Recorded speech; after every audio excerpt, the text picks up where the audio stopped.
दोस्तों, मेरा नाम शुभम है।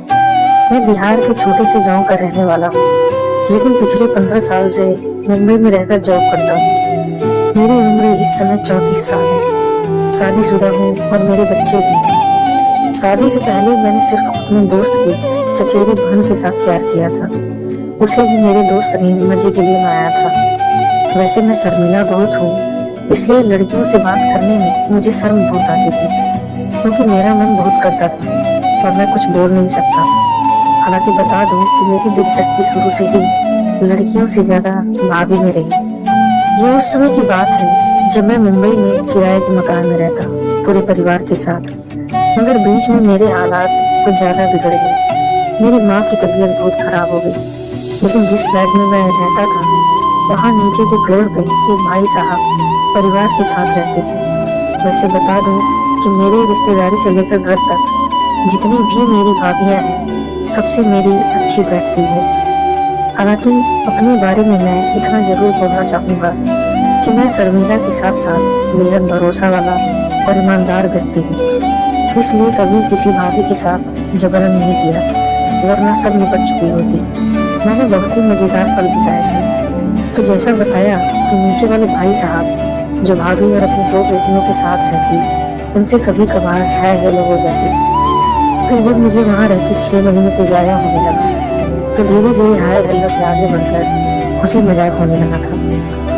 एक दिन जब मैंने भाभी से मजाक नहीं बोल दिया, बेदर्द जमाना क्या जाने, जब दिल की जुदाई होगी, तो भाभी हंस पड़ी। और कभी कभार भाभी को फ्लर्ट करता तो भाभी भागने लगती थी। एक दिन मैं काम पे नहीं गया। भाभी की दोनों बेटियां स्कूल गई थी, भाई साहब भी काम पर चले गए थे। वो बोली, फिर क्या मूड है? तो मुझे लगा आज भाभी को नहीं बोला तो कभी नहीं बोल पाऊंगा, तो मैंने मजाक में ही बोल दिया था। वो बोली, फालतू बात मत करो। मैंने कहा, आज तो लेके रहूंगा। इसीलिए तब तक मैंने अपनी बातों से पिघलाना चालू कर दिया। तो अभी मेरी बातों में आ गई।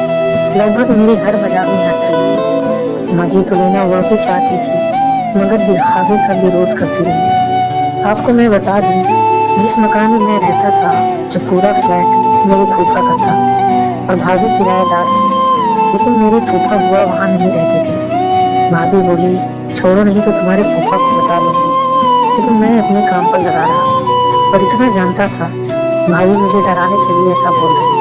और तब तक मैं भाभी को लेकर उनके घर के अंदर आ गया था। यहाँ बता दूं कि इससे पहले भाभी से पूछ लिया था, भाई साहब आपको कैसी सेवा देते हैं और क्या क्या करते हैं? तो भाई साहब उतना ध्यान नहीं देते थे, और करते भी तो नॉर्मल, क्योंकि अब ज्यादा या सारी चीजों में ध्यान नहीं रहता था। तो मैंने भाभी को कहानियां पढ़वाई थी और बता चुका था कि कहानियां पढ़ने से ज्यादा मजा आता है। भाभी असली मजा तभी है जब दोनों खुलकर मजे लें।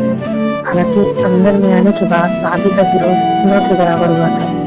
तो वो कंफर्म करना चाहती थी कि मैं विश्वास लायक हूँ या नहीं। मुझे डर था कि कहीं मैं किसी से बोल न दूं। मैंने भाभी को बताया, भाभी मैं वैसा इंसान नहीं हूँ, और धीरे धीरे भाभी के करीब चलता है। वह भी यह सब देखकर बहुत ज्यादा खुश थी। मैंने देखा कि भाभी की खुशी का ठिकाना नहीं रहा था। भाभी बोली, जो करना है जल्दी करो, ये सब मैं नहीं करूँगी। मैंने कहा, ज्यादा बोली तो वो गुस्सा हो जाएंगी, इसलिए फिर मैं भी ज्यादा परेशान ना करते हुए उनके अनुसार ही उनको सेवा देता रहा। फिर इन सब के बीच में वो पूछने लगी कि अपनी पत्नी के बगैर कैसे रहते हो यहाँ। मैंने कहा, मन तो मेरा भी नहीं लगता, पर क्या करें, मेरी माता जी का तबीयत कुछ दिनों से सही नहीं चल रही है, उनकी सेवा भी तो जरूरी है। तो बातों में वह पूछने लगी कि क्या उनकी सेवा और तुम्हारी सेवा जरूरी नहीं है क्या? मैंने कहा, मेरी सेवा के लिए तुम हो ना भाभी, तुम भी तो उसके जैसी ही हो।